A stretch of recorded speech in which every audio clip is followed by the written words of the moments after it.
মান্না শ্রেষ্ঠ হবার প্রতিক্রিয়া।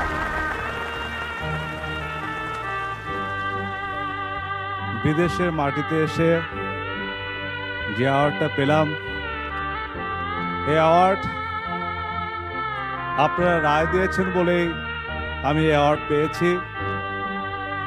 আর আমার নায়ক হওয়ার পিছনে আমার দর্শক ভাইরা যারা এখানে উপস্থিত আছেন, প্রবাসী ভাইদের দোয়া ভালোবাসার কারণেই আমি মান্না হয়েছি। সেই সাথে ধন্যবাদ জানাচ্ছি আমার শ্রদ্ধেয় বড় ভাই আফজাল ভাইকে, ধন্যবাদ জানাচ্ছি বাংলাদেশের চলচ্চিত্র অঙ্গনে, টিভি পর্দায়, সব অঙ্গনে যার নাম ছড়িয়ে আছে সেই আমাদের প্রিয় ভাই হুমায়ুন ফরিদী সাহেবকে।